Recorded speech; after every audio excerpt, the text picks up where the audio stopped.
BNP তো আসলে শেখ হাসিনার আমলে বিভিন্ন নির্বাচনে অংশগ্রহণ করেছে। আমার মনে আছে ৬টা সিটি কর্পোরেশন একসাথে নির্বাচন করলো, এর মধ্যে ৫টা সিটি কর্পোরেশনে বিএনপি জিতলো। আসলে বিএনপি অংশগ্রহণ করলো হচ্ছে ২০১৮ সালের নির্বাচনে। আপনি বলতেছেন যে তার যৌক্তিকভাবে ওই সময় মনে হয়েছিল, তো বিএনপির যুক্তি ১৪ সালে মনে হচ্ছে নির্বাচনে যাবো না, যায় নাই। ১৮ সালে মনে হচ্ছে যাবো, গেছে।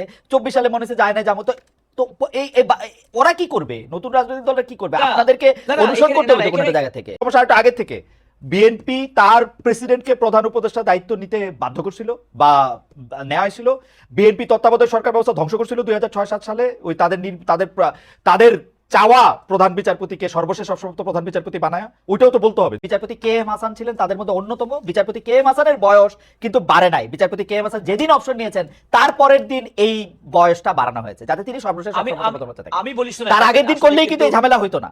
খালেদ এটা আমি ইচ্ছা করে করা হয়েছে, আপনি অঙ্ক করে। আমাদের কাছে এটি খবর আছে এবং অলরেডি ডক্টর শাহাদাত আমাদের মানে আমাদেরও খুব প্রিয় ভাজন মানুষ, তিনি তাকে আসলে মেয়র পদে তিনি এখন আসীন আছেন। মানে যেটি আপনারা করবেন সেটি হচ্ছে ভালো, জনাব নাসিরউদ্দিন পাটোয়ারিরা যেটি করার উদ্যোগ নেবেন সেটি হয়ে যাবে খারাপ। এইটা কি সাংঘাতিক ডাবল স্ট্যান্ডার্ড না কাজল ভাই?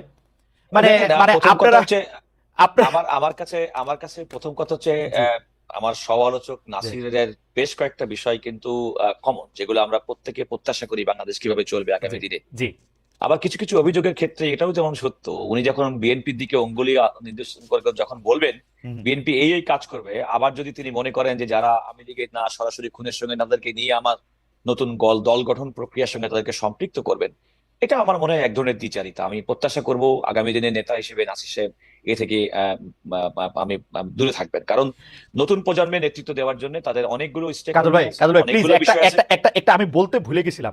কাজল ভাই, বিএনপি যখন হরে ধরে সবসময় বলে যে শেখ হাসিনার সময় যারাই নির্বাচন করতেছে তারাই খারাপ, আপনারা তো শেখ হাসিনার পার্লামেন্টে গিয়ে বসছেন। এমনকি না সংরক্ষিত মানে সংরক্ষিত ওইটাও নিয়েছেন। আমরা যখন বিরোধিতা করতেছিলাম এটা কি ইলেকশন হইলো, আপনারা তখন ৬ জনকে পার্লামেন্টে বসছেন।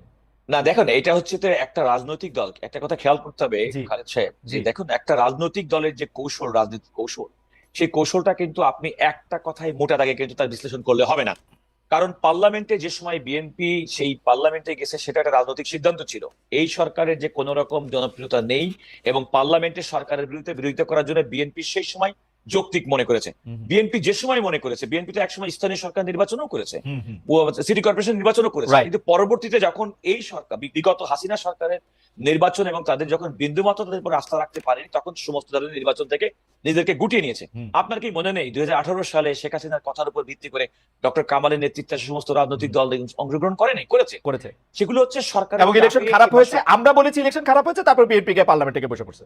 আমি আমি আমি আপনাকে বলছি, আমি বলছি এগুলো হচ্ছে একটা দলের অভ্যন্তরীণ রাজনৈতিক কৌশল। এই কৌশলের আমাদের কারণে জনগণের তো জানার অধিকার আছে কাজল ভাই, এই কৌশলটা আসলে দেখুন, কিসের আমার কিসের লক্ষণ, তাই না? আমি মানে কি আমি বুঝায়? সরি আমি সরি টু সে খালেদ সাহেব, সবসময় আমরা জনগণকে সবসময় নিজেদের মতো করে নিয়ে সবসময় ব্যাখ্যা করি। ওকে আপনি যখন বলছেন তখন জনগণের দোহাই দিবেন, আমি যখন বিএনপির কথা বলবো জনগণের দোহাই দিব, নাসিরউদ্দিন পাটোয়ারি যখন বলবো তখন জনগণের ম্যান্ডেট কার দিকে সেটা নির্ধারণের একমাত্র পদ্ধতি হচ্ছে নির্বাচনের ব্যবস্থা।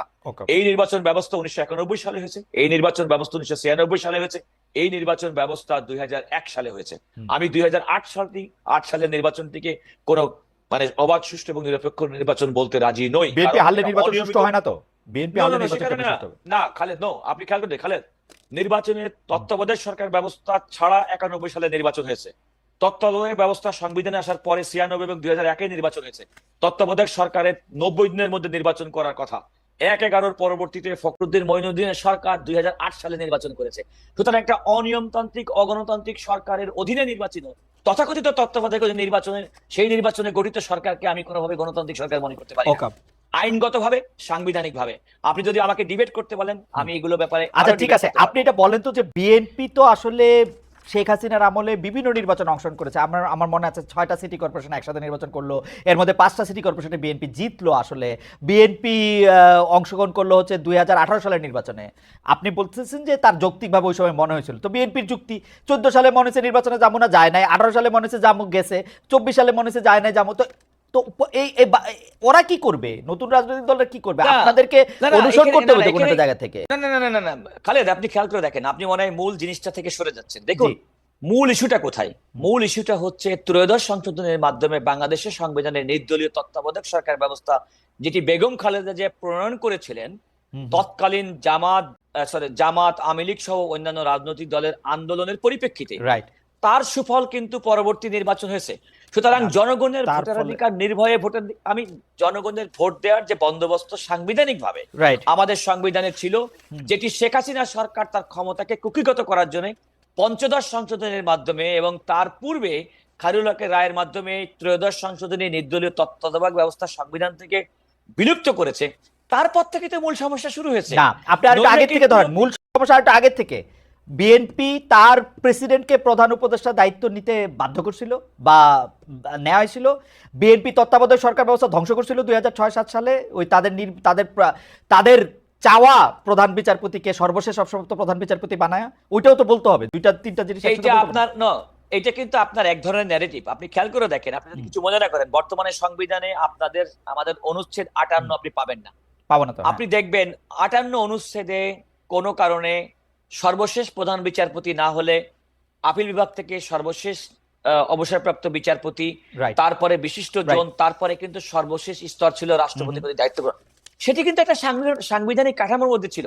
আমি কথা বলছি না যে তৎকালীন সময়ের সিদ্ধান্তটা সঠিক কিংবা বেঠিক ছিল, কিন্তু মূলত কিন্তু তৎকালীন রাষ্ট্রপতির দায়িত্ব গ্রহণটা সেটিও কিন্তু আমাদের একটা সাংবিধানিক প্রক্রিয়া। আচ্ছা, আপনি বলেন তো, বিএনপির বিরুদ্ধে অভিযোগ করা হয় বিচারপতিদের বয়স বাড়ানোর কারণে একজনকে সুবিধা দেওয়ার জন্য।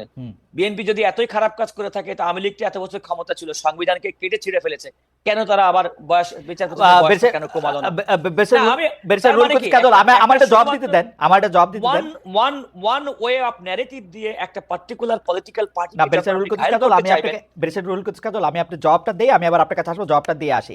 সেই সময়কার প্রধান বিচারপতি বিচারকদের বয়স বাড়ানোর সুপারিশটা করেছিলেন যে কয়জন বিচারকদেরকে সামনে রেখে। বিচারপতি কে এম হাসান ছিলেন তাদের মধ্যে অন্যতম। বিচারপতি কে এম হাসানের বয়স কিন্তু বাড়ে নাই। বিচারপতি কে এম হাসান যেদিন অপশন নিয়েছেন তার পরের দিন এই বয়সটা বাড়ানো হয়েছে, যাতে তিনি সর্বশেষ আমি বলি শুনে, তার আগের দিন করলেই কিন্তু এই ঝামেলা হইতো না।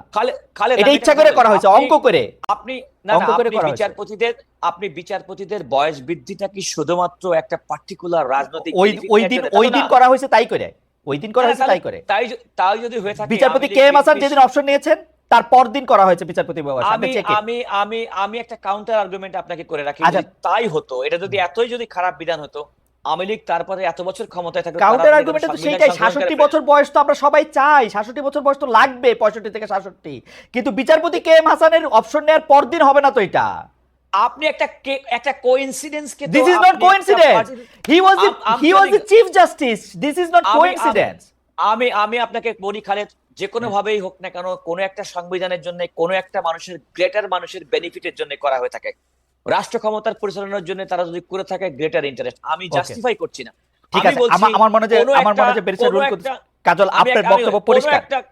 কোন একটা ইনসিডেন্টকে, কোইন্সিডেন্সকে আপনার একটা দলের, রাজনৈতিক দলের বিরুদ্ধে ঢালাওভাবে প্রচারের যন্ত্র করার কোনো সমিতি। আমার মনে হয় বেরিসের কাজল, আপনাকে অনেক ধন্যবাদ।